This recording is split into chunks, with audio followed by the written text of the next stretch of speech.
One farmer says, seems to me there was a tea party in Boston that was illegal too. I have directed Secretary Connally to suspend temporarily the convertibility of the dollar into gold. We shall seek to establish and maintain a dollar which will not change its purchasing and debt-paying power during the succeeding generation. As anguished shrieks rose up from the floor of the New York Stock Exchange. Government credit and government currency are really one and the same thing. A reserve of gold and a small reserve of silver. So, and I said, well, what if it does happen? And he says, well, price will solve everything. I said, thanks, give me the gold. You know? Central banks hold it. Well, it's a form of reserves. So why don't they hold diamonds? Well, it's tradition, long-term tradition. Well, some people still think it's money. And welcome back to the Junius Maltby channel. You're live. We're live. I'm live. This is live. The extemporaneous ramblings of a madman broadcasting live and unscripted here, the Junius Maltby channel, the most boring channel on YouTube. I didn't really plan on doing a video today. I was motivated earlier today. I was busy doing things when the news was hitting this morning, and I thought, oh man, this would be perfect. I should go do a video. We could talk about this. We could really dive into it, read about it together. I just didn't have the time. And the more it just gnawed at me today, and the more I discussed it with colleagues and friends, contacts, I just had to. This is something, we got to talk about this. I'm like, how could we not? How could you ignore this event that took place this morning that hit some people pretty hard? So we're going to get into the glitch. You guys ever remember that movie, The Office? Was it Office Space? Yeah, we fixed the glitch when they fired what was it, Milton? Remember Milton? He got let go. But he kept receiving a paycheck, so he kept coming to work. And then that was a glitch apparently. And then they fixed the glitch. They just stopped sending him a paycheck, hoping he would go home and not show up anymore. Anyway, long story. Office Space, funny movie, cult classic. A lot of interesting scenarios that are in that movie that are timeless. So today was kind of a different glitch. This was a glitch that hit a lot of stocks. I think there was a dozen or more. I haven't thoroughly read about every single company hit by this, but I want to share with you a personal second-hand connection to this. So there's a really close friend of mine, a very close friend of mine, who does pretty well. We go way back. Big gold guy. He's also a crypto guy, but he was like an early one. I mean, like 2009, 2010 type dude. One of the foundational members of that. We've talked economics for decades. And he was telling me this morning, when all this news was breaking, he had a coworker, and I'll read you exactly what his text said to me regarding my coworker just lost $17,000 on Barrick Gold. He had a stop loss. I asked him what happened. Apparently the guy had a stop loss. His stop loss got hit, vaporized his position, gone. Done. He's out. Now, if you're not familiar, Barrick Gold's it's a big gold mining company. I think I held their stock once for like 15 minutes, or a couple days maybe or something. Back when I cared about that sort of thing, obviously I'm distanced from that. I don't participate in this arena anymore. I don't care.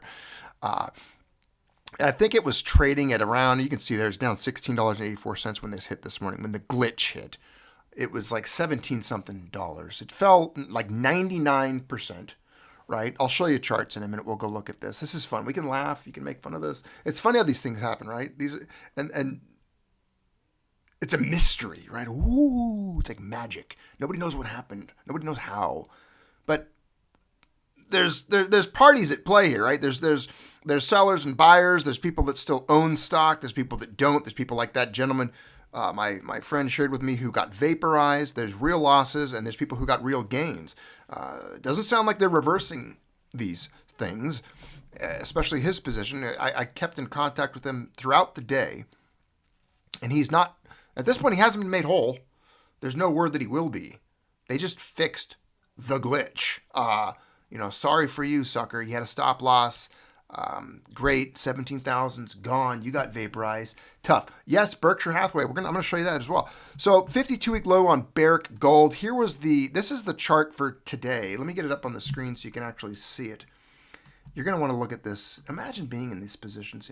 How about you guys? Did you guys glitch out today? Any of you glitch your stack? You ever see your stack glitch? I've never seen a stack glitch. Doesn't happen. Doesn't get vaporized. Abdiel Lawrence, good friend, welcome. He's over in Europe.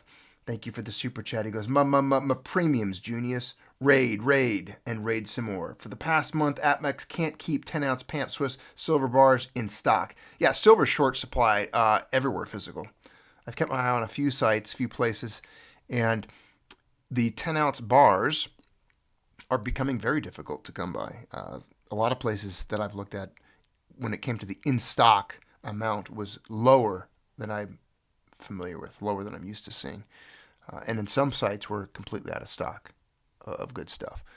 But here you're looking at Barrick, right? So you see this big valley right here, this big dip. Look at this. I mean, it was clipping along, the morning, $17.11 a share, and then you can't really describe anything like this other than using the word cliff. Gone. Down to a quarter a share. Actual Surfer. Good to see you, friend. Legio X Fretensis. Yes, Liege X Fret. He's a member of the Legion, the 10th Legion. Good friend. 25 cents a share. Doesn't look like they corrected it here. Day low, they say, is 17.07. They don't put the day low on here as 25 cents.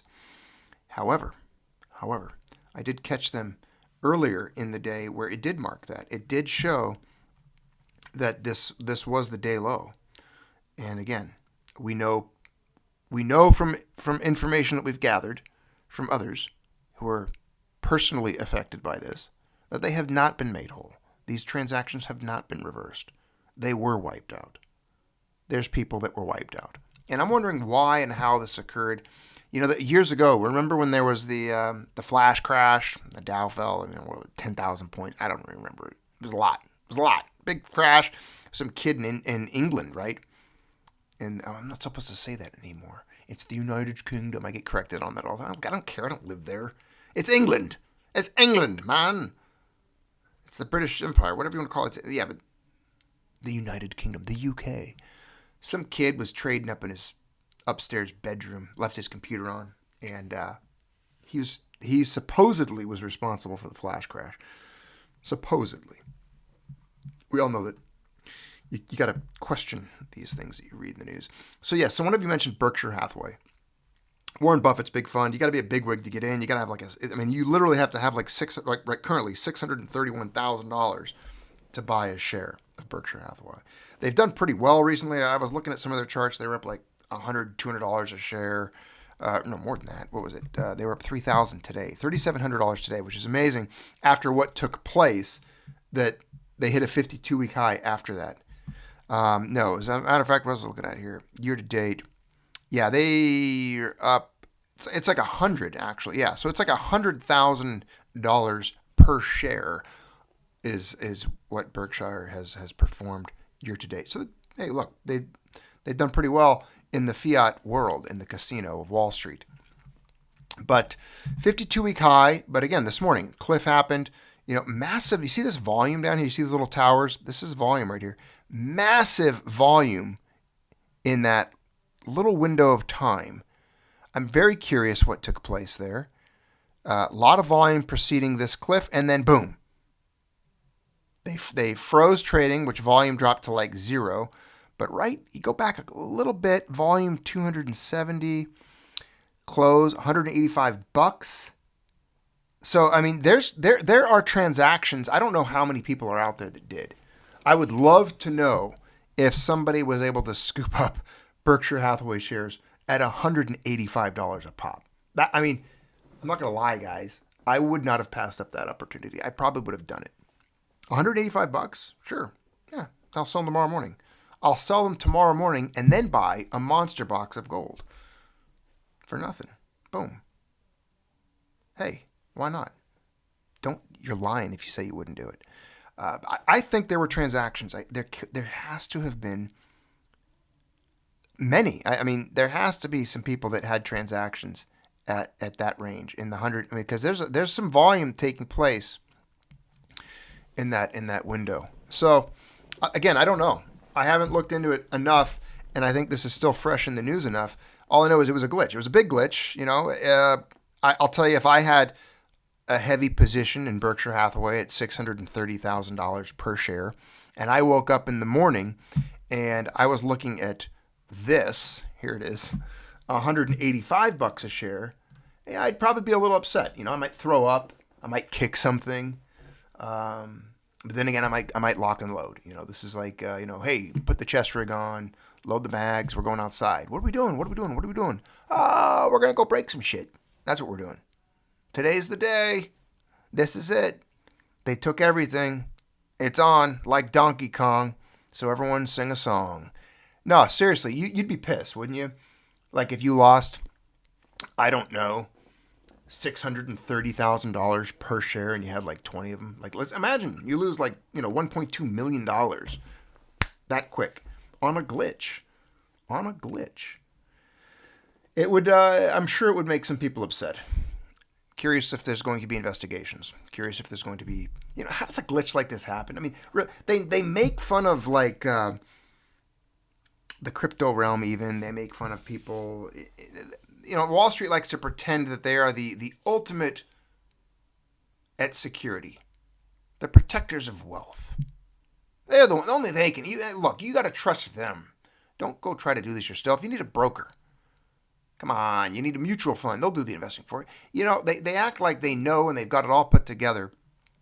And yet it seems like oftentimes there's these glitches. It's like a, no offense, please don't take offense to this. I think I can use words like boomer, okay? It's like a boomer trying to work on their, I just picture these guys, their flashlight on their phone's on, they're trying to swipe through to try to find a picture.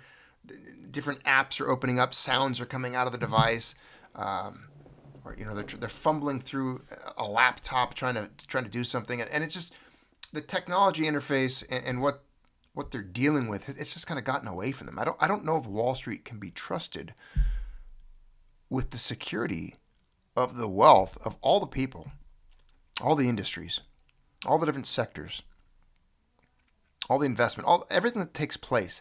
Can they really be trusted?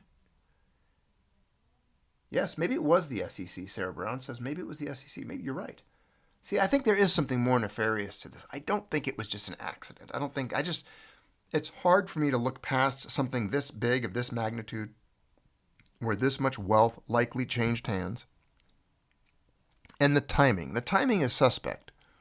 The timing is definitely suspect. I mean, for Berkshire Hathaway to open at $625,000 a share to drop to $185 a share. Like, I caught this. I caught these sons of bitches. I screenshot these. These are my screenshots because I didn't want them to go away because I knew they would try to correct this later. But these are actual screenshots of what took place. A 99% drop, 100% drop essentially, 99.97. And then at the same time, so the first headline I saw today, because the whole situation with GameStop. Now there's different sides of this thing. It could be banks trying to screw the little guys, or is it the little guys wrecking the banks and the hedge funds, pulling down things like Melvin Capital, wrecking them? I don't know. I've seen different viewpoints on what's taking place and what's happening with the GameStop squeeze. I don't know what to believe on either side of it anymore. But I know that this morning it was up 100% in early trading. Like before the markets opened, I think it was up 100%. It was up a lot. It was like 58 to 6. Yeah, there you can see the spike. Right? Is that it there? 40 there. Where's the 1 day? Yeah, it's up here. So it was up at, in the morning open, it was up $40. I thought it was up higher than that. I read somewhere it was up 100%. Where are we at here? What spike is this on June 3rd? 38 there.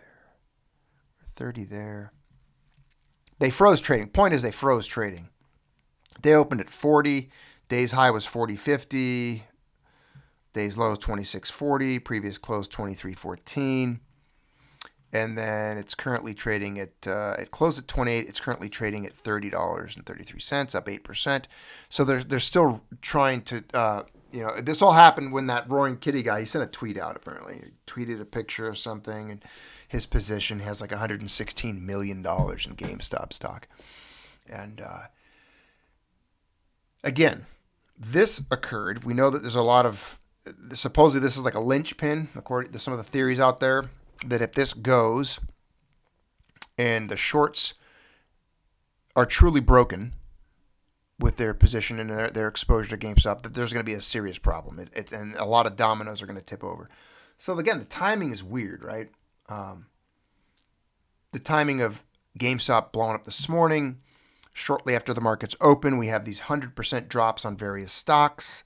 For some reason, a glitch occurs. They froze trading on everything. I mean, they froze trading on GameStop. They froze it on Barrick. They froze trading on Berkshire Hathaway and a few other stocks. So, lately they've been freezing trade quite a bit. There's been a lot of like, oh, we're going to stop trading. Trading's halting the trading. And I took some screenshots of that. I didn't put them up here, but if you were on this morning and you looked at those, you saw that. You saw those banners, trading halted, trading halted. They're doing this a lot lately. It's kind of confusing. Like, what do you mean? Well, why would you halt trading? Just let it flow. Let it go, man. Let it take its course. Let it take its course. No, you see, when the casino starts losing, they shut the games down. Every time. So volatility in dozens of stocks. And I don't know. They have Berkshire here, Barrick Gold, and then trading halts on dozens of companies Monday before the problem was fixed. The New York Stock Exchange, owned by the Intercontinental Exchange, by late morning said a technical issue had been resolved and that the impacted stocks had resumed trading. It was a hiccup. It was a second stock market hiccup in less than a week after a glitch last Thursday affected the dissemination of real-time data for the S&P 500 and Dow Jones indexes for over an hour. So they're having issues. There's these glitches occurring. Barrick, Chipotle, all of them got hit with this glitch. And it was reviewing trades in about 40 securities. I'd love to know if anyone was made whole. Mark Gutierrez, good to see you, friend. Hola, my man. Thanks for the super chat. Thanks for the support. And to those of you saying, build back, Mr. Malt, be better, and all the get well wishes, I appreciate it. Yes, I am getting better slowly after my disruption recently. Yes, for those of you who weren't on yesterday, I shared what took place. I had to have surgery. Big deal. Emergency surgery. Appendectomy. It happens. Hey, you might as well if you're going to get your appendix out, you might as well get it out now. Last thing you want to do would be running through Boog with a sick appendix. All right. So here's more. Bizarre glitch. Showed Berkshire Hathaway down 99. Has been resolved. 99%. Again, I'm not sure if these trades were if they flowed through and how many people were affected negatively and if they were made. Again, I don't think people are getting made whole because I was concerned about it with the friend of a friend today, and it didn't sound like it.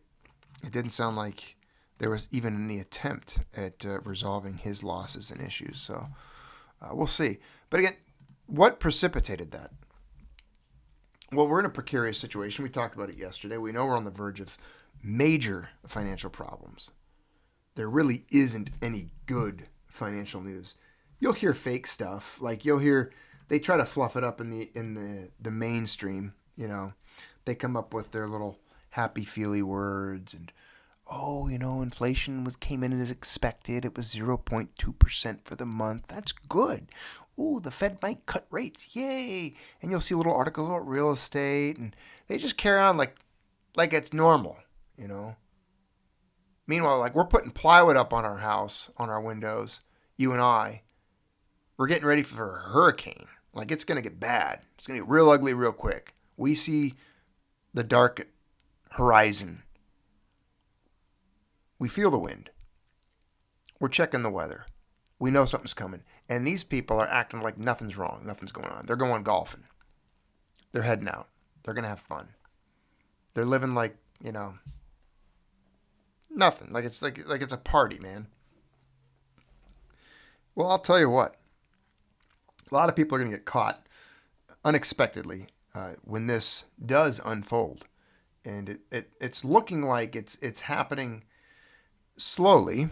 Yeah, it happens very slowly, and then all of a sudden, it's here. You know what I mean? Very slowly, and then then it's not. Then it's quick. Then it's done. Builds, and then it breaks. It's not a good situation here in the United States, geopolitically or economically. They're boneheaded. They're stubborn. They don't know how to fix or resolve what they've gotten themselves into. And currently, Gregory Mannarino sent this out today. 517 trillion? Let's see. I got to count those zeros again. A million, billion? Yeah, it's 517 billion in unrealized losses hit the U.S. banking system. 517 billion. Billion with a B. Wow. FDIC says 517 billion in unrealized losses hit U.S. banking system. FDIC says 63 lenders are on the brink of insolvency. Unrealized losses in the U.S. banking system are once again on the rise, according to new members of the Federal Deposit Insurance Corporation. In its quarterly banking profile report, the FDIC says banks are now saddled with more than $500 billion in paper losses on their balance sheets.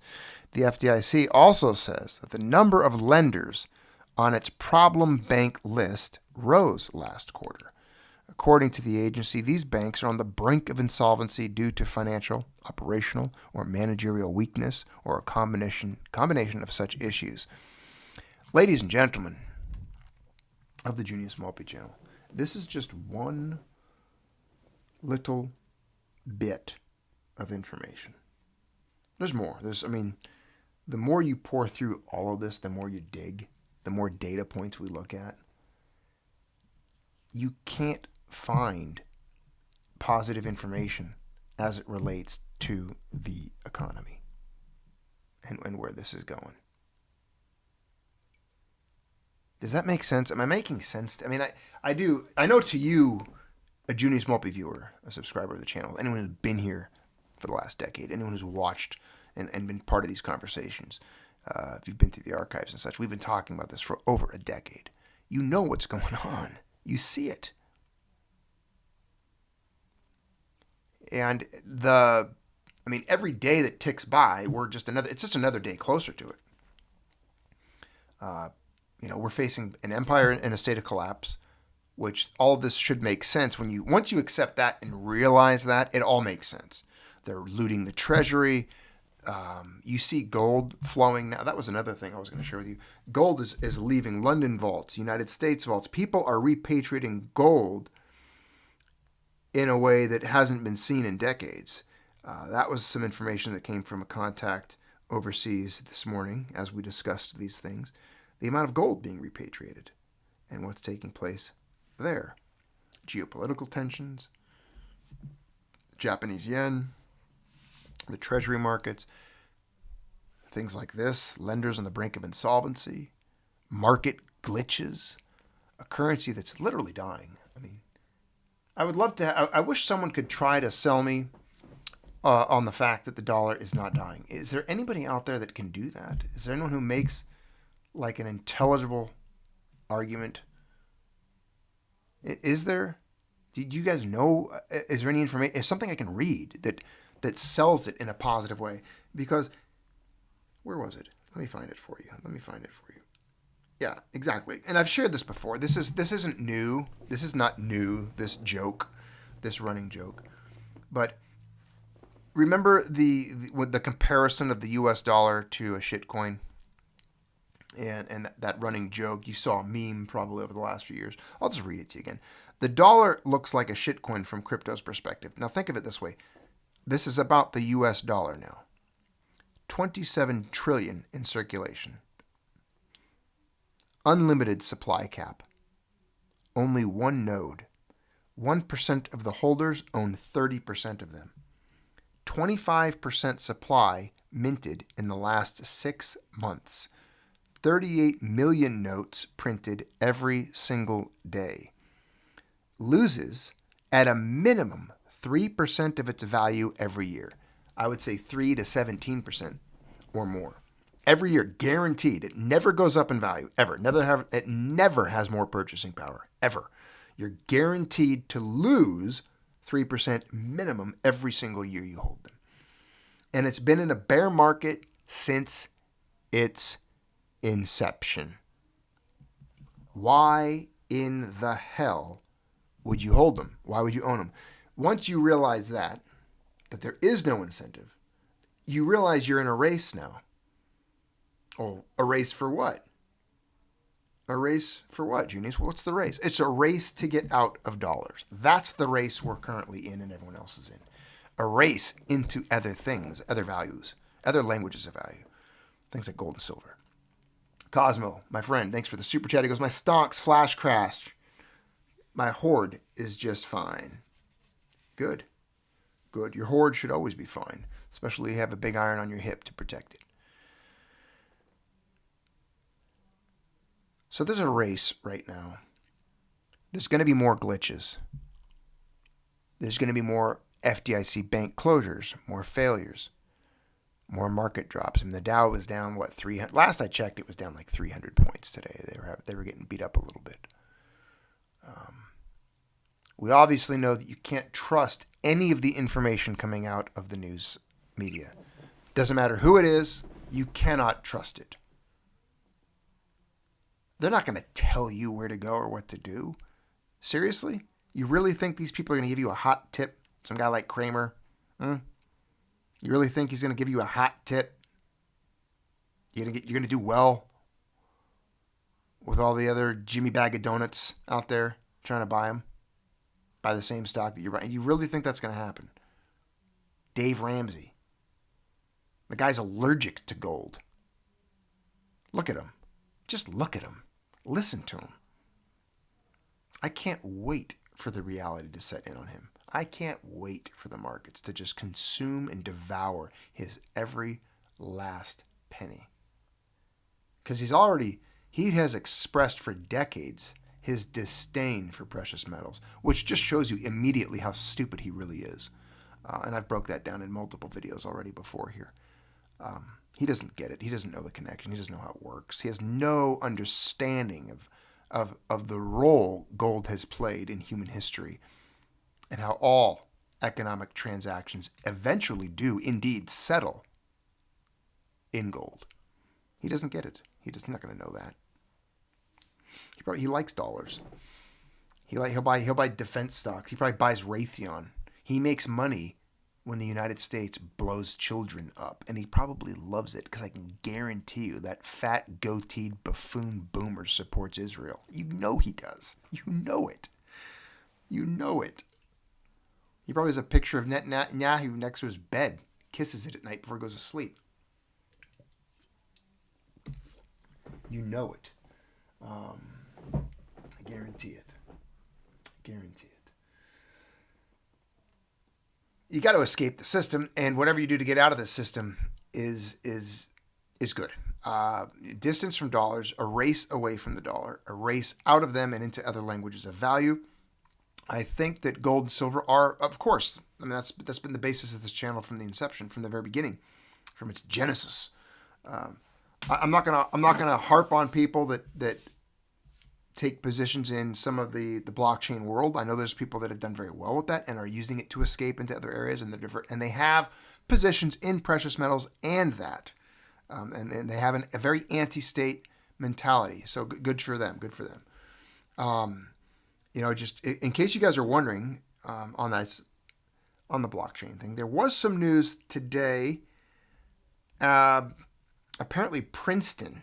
I don't know did you guys see that? Princeton University released a fairly large paper on Bitcoin and just some of the mathematical problems, I guess you could say, with it. Princeton EDU. Here it is. CS. If you're looking for the link, I'll just read it off here. cs.princeton.edu. And oh goodness, they've got one of those weird symbols in there. I'm gonna have to try to share that. It's got like the approximate symbol.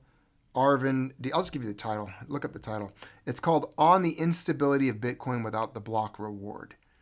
And it's a paper they just released. Princeton. It's fairly lengthy.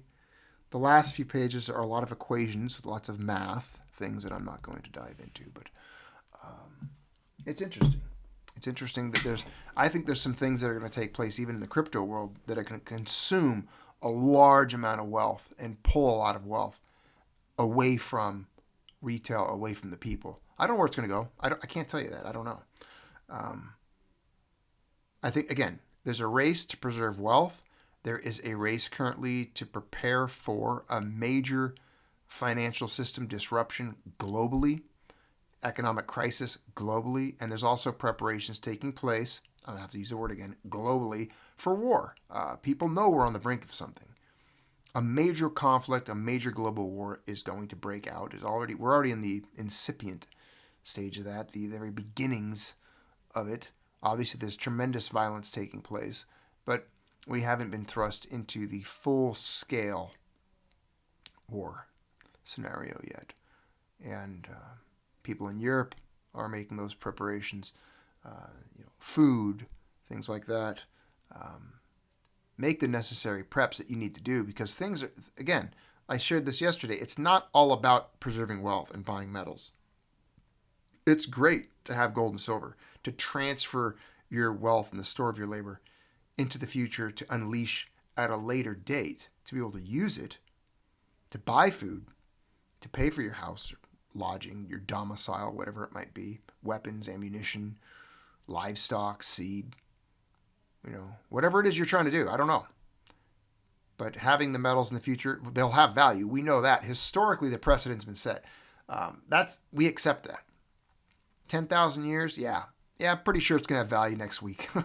I'm pretty sure when the dust settles, when all this goes to shit, I'm fairly certain that the resume and the track record of something that's had value on this planet for, 10,000 years, I'm willing to bet on that. I'm willing to bet on that. Now, some of the new stuff, nah, probably not. Like Chipotle stock, I don't know what to do with that. I don't care. I don't want it. Abdiel Lawrence, my friend, thank you for the super chat. Just bought 5 Silver Eagles. Raid. Go for it. You guys should all raid. I mean, yeah, I would love to see us corner. And the problem is everyone comes to the channel from different areas. Some people have their preferred places they like to buy. Some people don't like to use the sites that I pull up for whatever reason. Even though they're legit, they're good, they're going to send you good metal, and everything's going to work out just fine and dandy. I would love to go someplace and just have you all buy a 10-ounce bar today. I know that's a hard thing to do. To be able to pull off $330 or $340 at the snap of your fingers. I get it. I'm not going to do that today because I'm still waiting for I got to see what my medical bills are going to be when they come in whenever they get to sending it to me. The hospital's got to send me some bills here pretty soon for, putting holes in me and cutting things out and putting me back together again. So we'll see. I'm going to wait. But you're all in a pretty good position. You're doing well. You're doing well. You've been in this fight longer than most.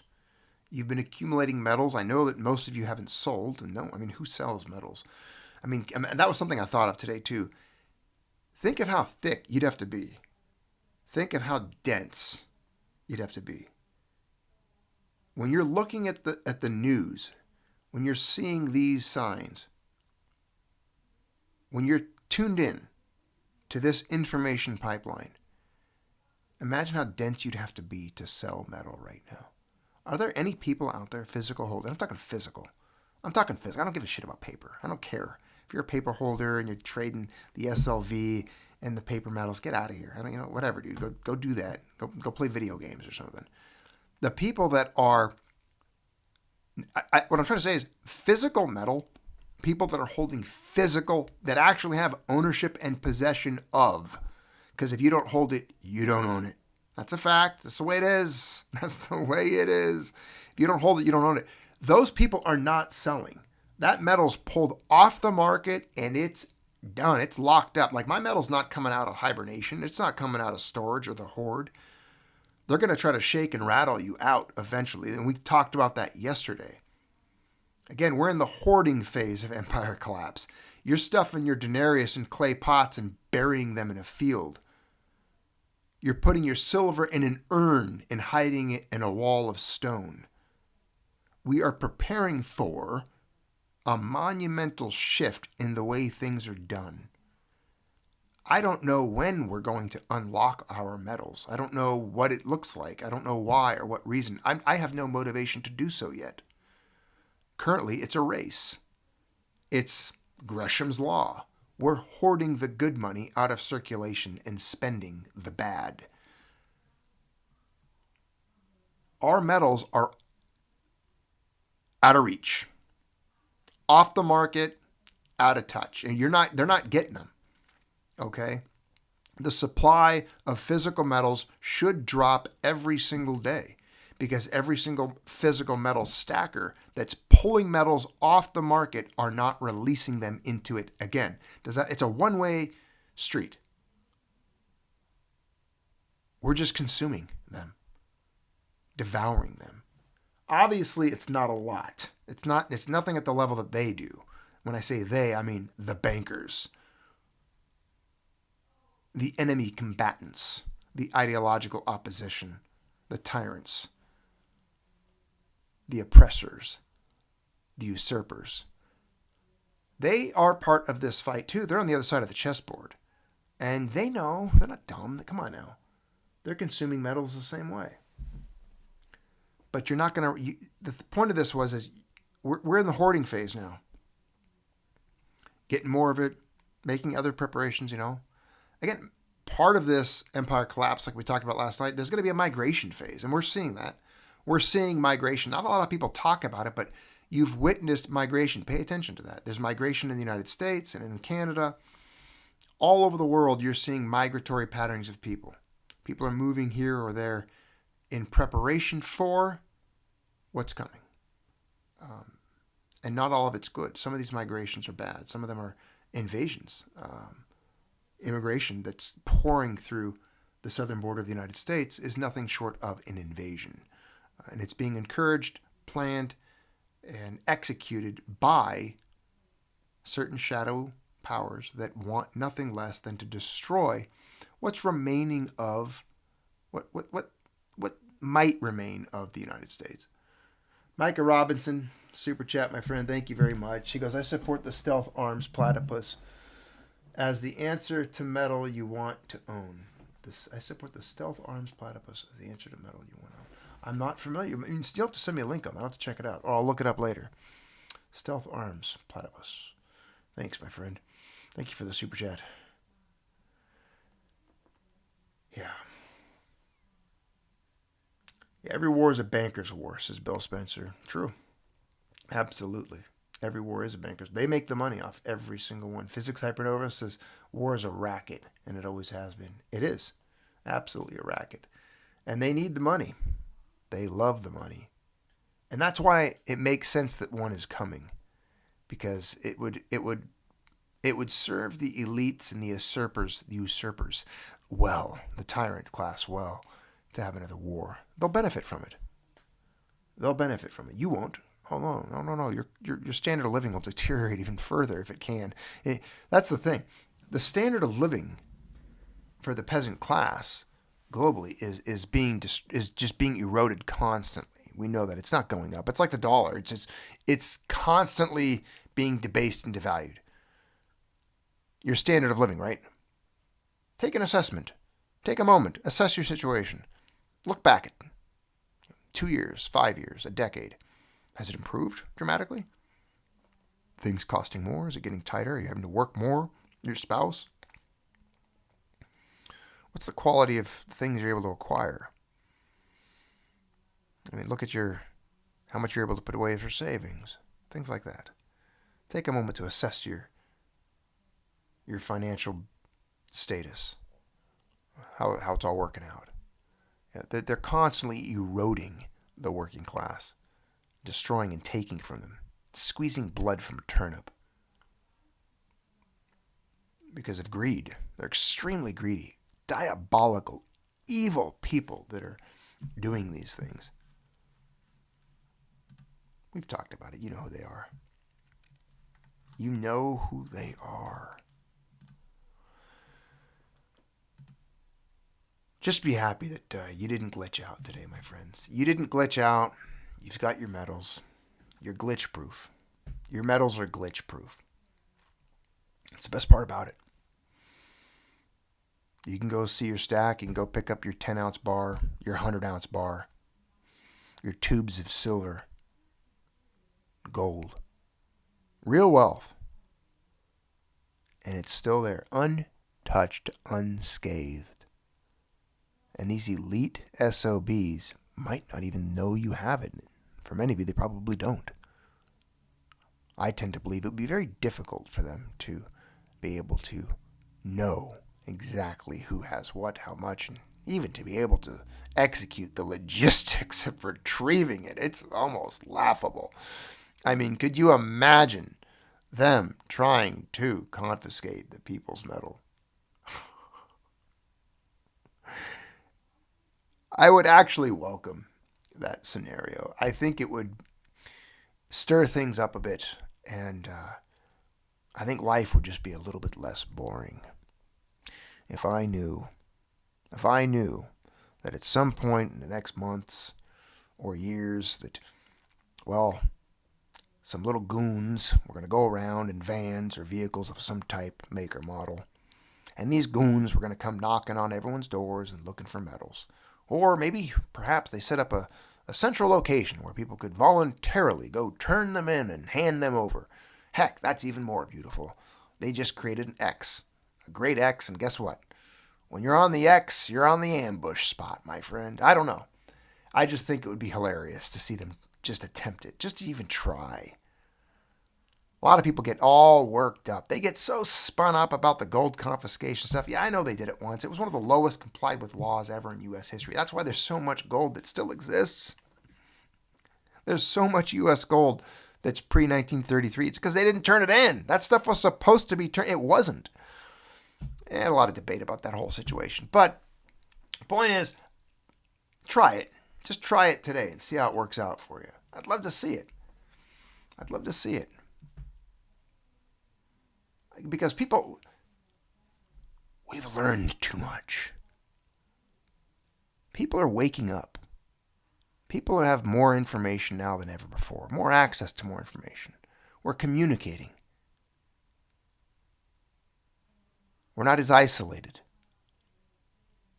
The government doesn't have as much of a grip over information. There's not, I would say that the monopoly of information, there's a fight for it. Of course, remember, the state hates anybody who threatens their monopolies. I'll give you a few examples here. We're going off on a Junius tangent here, and I've shared this before.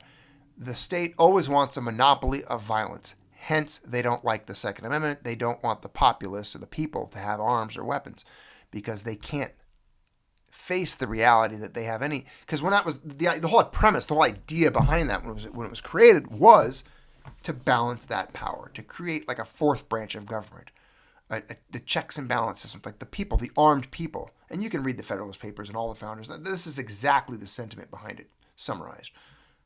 It was to keep the government in check via what? Violence. There's no other way to say it. I mean, that's how it works. The weapons themselves, firearms, they're a tool utilized to execute violence. That's it. That's what they are. It's a violent tool, a tool destined for violence, designed for violence.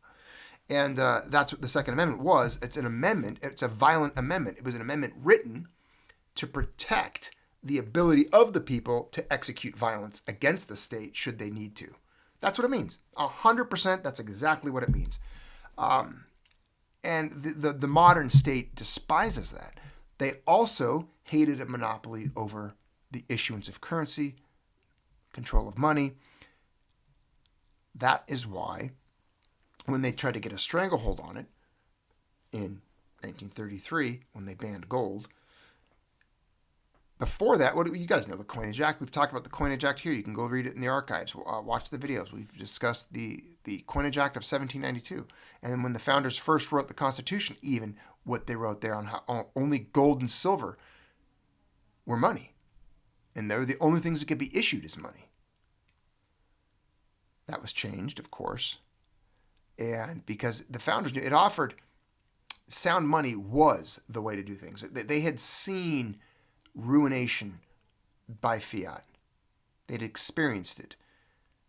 Now, the modern state and any state governments hate the ability of the people to preserve their wealth and to challenge the monopoly of currency issuance. That's why you can't have any other currency in this country other than the dollar. Look how hard they fight crypto, how hard they have fought that. Ron Paul has stated that, and he knew that when he was running for president. The government hates competition.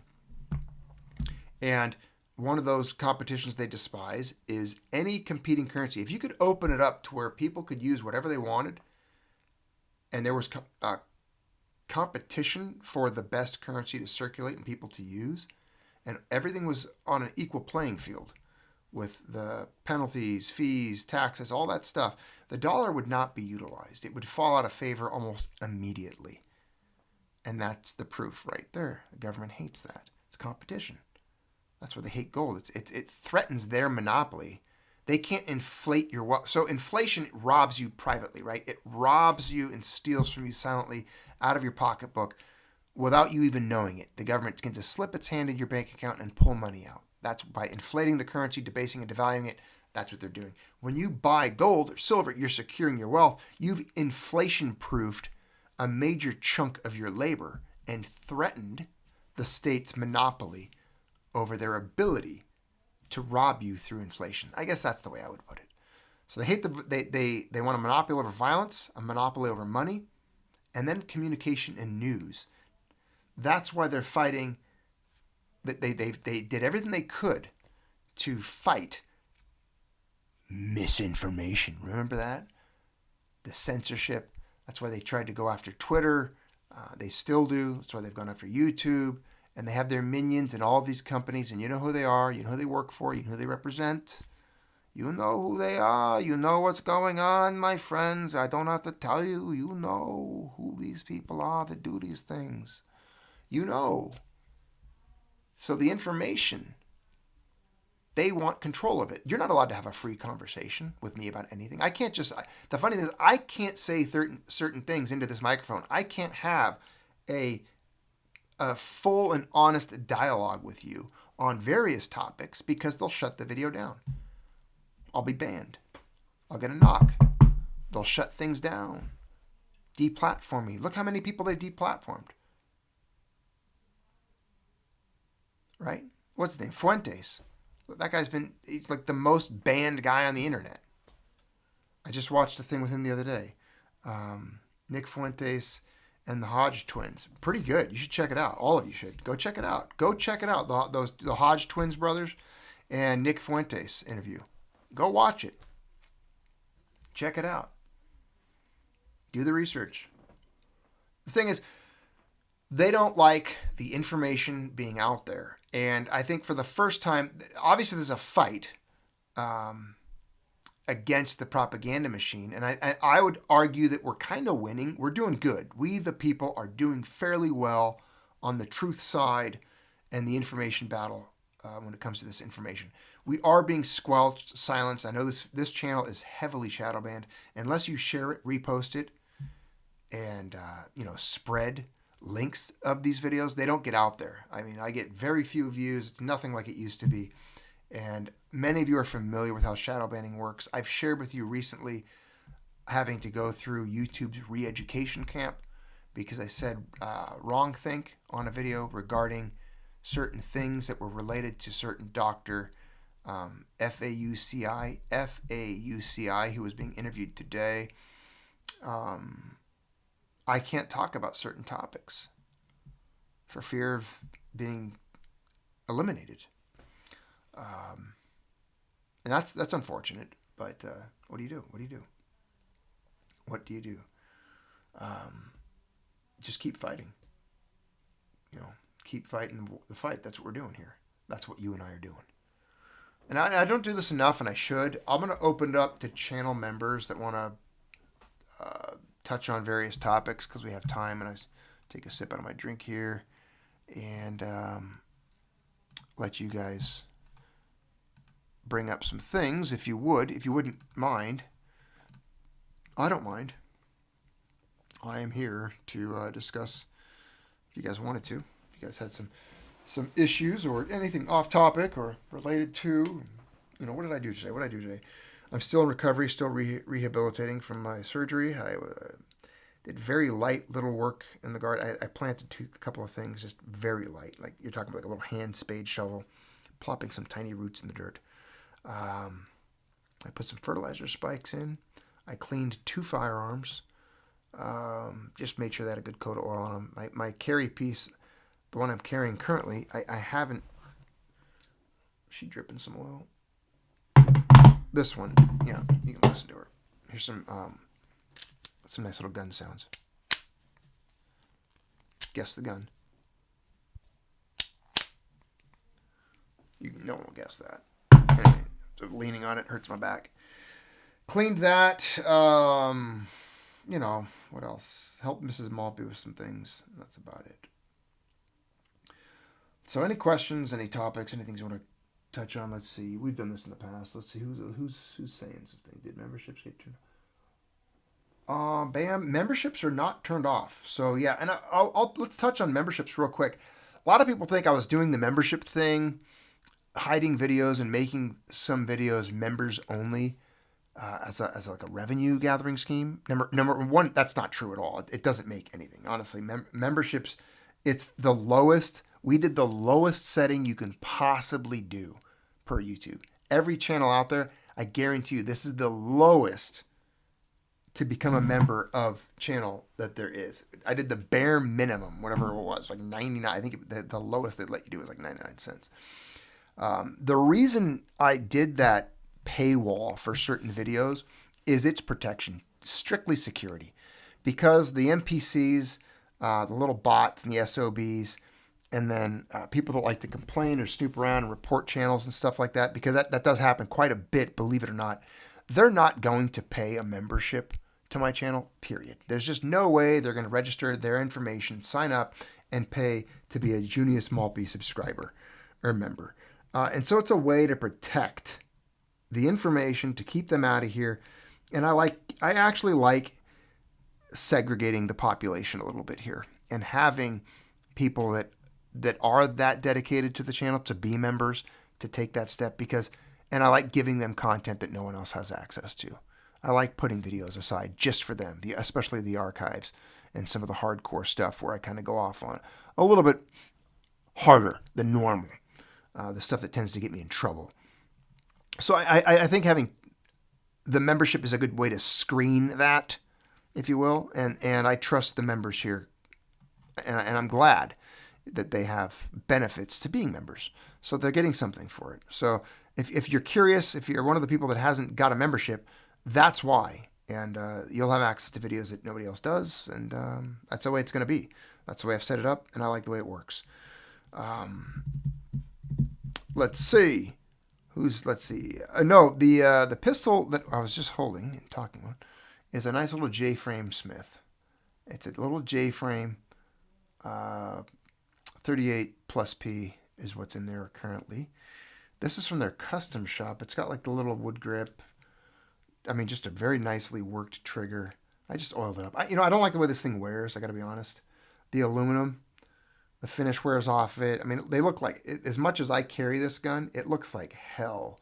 But I guess whatever. The gun's going to look like that when you carry it every single day, all the time. I like this thing. It's light. It's small. I have other guns. I have different threat assessment tiers that I work with when it comes to carry. Normal everyday life for me is pretty easy in where I'm at and what I'm doing to carry a J-frame, a 5-shot J-frame. Statistics. Look, 7 feet, gunfight, 7 feet, 1 or 2 perps. Yeah, 2 to the chest on each, 1 in the head, whoever's still writhing around.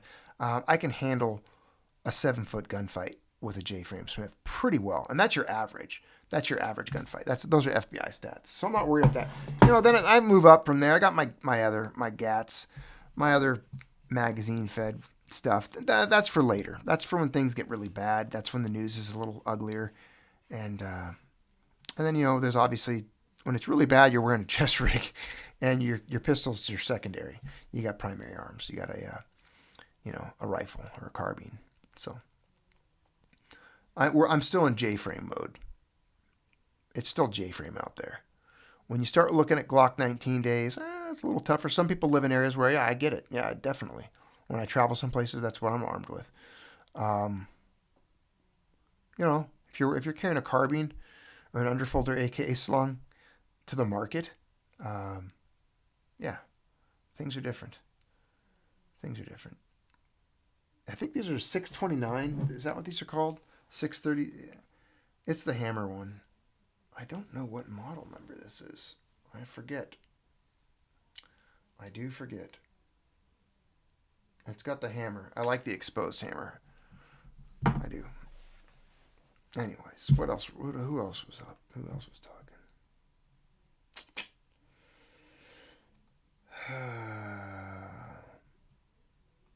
Let's see. Yeah, A1 Meat Eater. It's a very light, comfortable gun to carry. I found that sometimes when I carry my bigger stuff, I tend to not like carrying them. I don't like carrying them. Sometimes they're just too bulky and big and uncomfortable. And if I'm not carrying it, and then it motivates me to not carry it. And I don't like my firearm.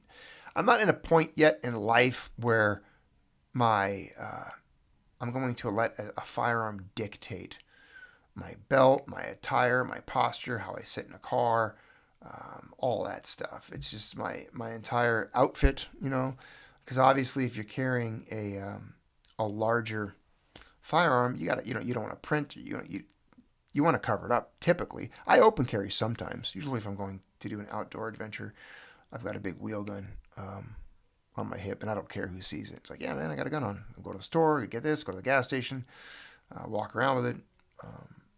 Junius, who's going to be the choices in November? I don't know, man. Good question. I don't know. I don't even think it matters. I don't think it matters. I think time has passed where any of the elections in this country really are consequential, or should I say, where the elections in this country are something we truly participate in, or that even matter. We're beyond that. Yeah, vote harder, Yukon Cornelius says. Yeah, vote harder. It's beyond saving, my friends. I mean, we're sitting here together, hurling towards collapse. That is what's happening. It's irrefutable, it's unchangeable. Now, the debate is the date, when. That's the big question. I think that's the big question on everybody's minds all the time is when. When's it going to happen? 2025? Fall? October of 2024? Oh, winter 25. When? No, 2026. That's the year. Everyone likes to try to come in. I don't know. Nobody knows. Nobody knows exactly. I'll tell you this, though. When it arrives, you will know. That's when you'll know. There will come a day where you're going to say, in the silence of your own mind, talking to yourself in your own little inner head, your little inner voice of your head, what's up there? I don't know what it sounds like to you when you talk to yourself. You'll just probably tell yourself, this is it. It's happening. This is what we were talking about. You'll witness it. And I don't, again, that's the date. I just can't pick it out. And it might be different for some people depending where you are in the world or even in this country. So again, I don't know. Yeah.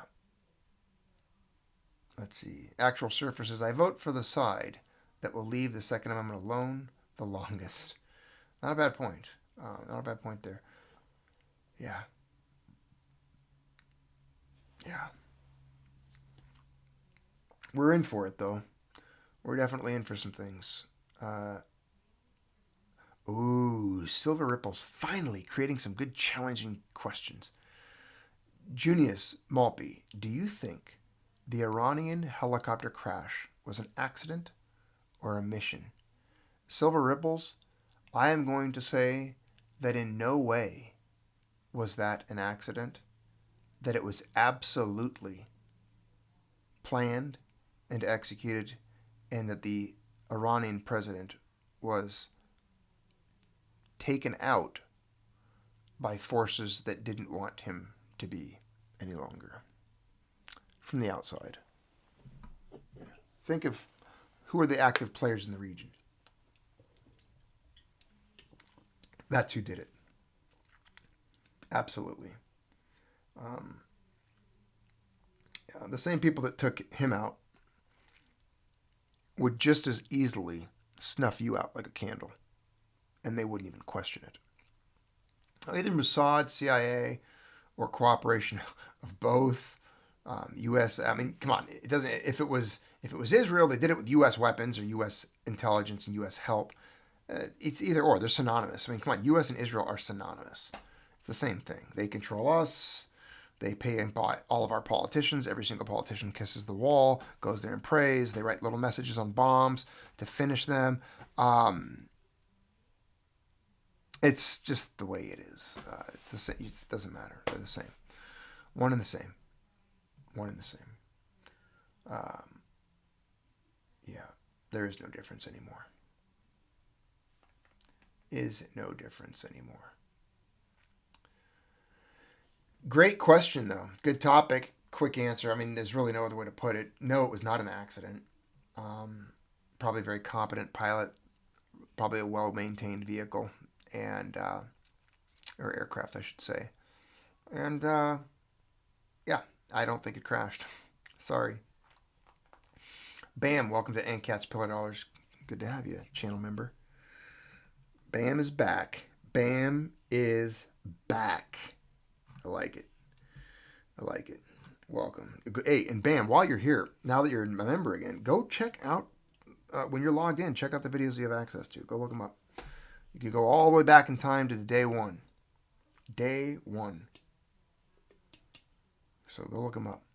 Good topics. There's some, obviously there's some in there that are not very entertaining. Hence, this was always known as the most boring channel on YouTube. But there are some in there that I think some of you will appreciate. Yeah.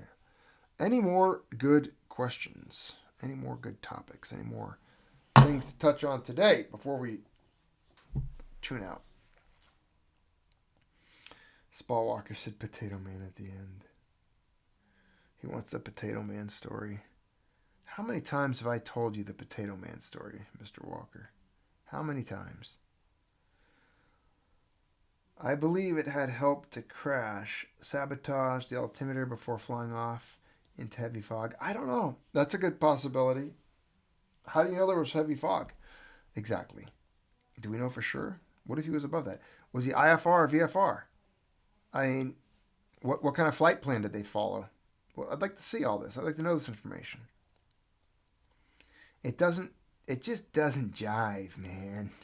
I don't trust the people that pass on the information. I just don't. Timing is, again, suspect. Just like today's market crash, the glitch. Maybe his helicopter glitched out. Maybe there's a glitch. Ooh, pain in my right side just hit. There we go. Yep. Oh, man. I got some pain. They said this would happen. Comes and goes. Comes and goes. Comes and goes. It's just everything resettling in. It's just, I'm not getting in your van, man. Sarah Brown remembers that. I'm not getting in your van, CIA man. Yeah. Will we see the Epstein list or Paddock's bump stocks first? Ooh, you'll know. I think the Epstein list is out, isn't it? I thought it was out. I thought they released it. Not all of it, maybe. It's amazing how that got swept away. How that's gone. You have this island. You have this guy that was literally creating a honeypot to trap politicians and dignitaries from around the world by catching them in very compromising situations with underage persons. This is literally known to be factual. They know there's a list. They have witnesses alive. And there's no trials. No one's going to jail. No one's getting in trouble. For decades after decade after decade, the place operated. The Lolita Express flew missions. What is it? Didn't President Clinton go there like 8, 9 times? 27 times? Something like that? The flight logs are out there. No one's been to jail. There's been no trial. Nothing happens. It's incredible. It's incredible. And we just take it. We just keep doing it. Nothing happens. Nothing happens. Nothing happens. Nothing will ever happen. No one's going to do anything. The thing is, people are just too stupid. They're too stupid. They're too lazy. Too disorganized. No one's ever going to do anything about this stuff. Come on. They can't. They wouldn't be able to have their comforts. You know, how would they watch their sports? How would they get their dominoes? Come on. Come on. Matrix is comfortable. Leave them alone. Don't rock the boat. Don't make waves. Come on. The best part about it is it's going to crash, collapse, and unfold as it should. It doesn't need our help. You don't even have to say accelerate anymore. It is accelerating. It's full speed. Full speed. It's in free fall. You just got to kick back, protect yourself, protect your loved ones, and time, distance, and shielding. Find some safe places to be, safe people to be around, and prepare for the scenarios that you think are most likely where you are. Prepare for that. That's all you can do. That's it. Don't get all worked up over it. Don't stress out too much. All right? Get your chest rigs ready. Yeah, like Actual Surfer said. Get your chest rigs ready. Load them up. There's some good choices out there. LBX, LBT, Velocity Systems, Haley, Strategic. Get your rigs. Check them, load them. Inventory your stuff. Check your batteries. Check your eyes, lights, and sights. And top your stuff off. You know, that's it. And then have a good group of buddies. Yeah. Yeah, trust in God. Feel and fear nothing. Like Phil Settle said. Definitely. Faith is a major part of this. Yeah. Alrighty. Well, good to hear from all of you. Again, thanks for the conversation at the end. Thanks for tuning in to another live. Thanks for being part of the Junior's Multi channel. Thanks for being a channel member. Good to have all you on here and all the familiar faces. It was great seeing everybody today. So take care of yourselves. Be well. And I will see you on the next one.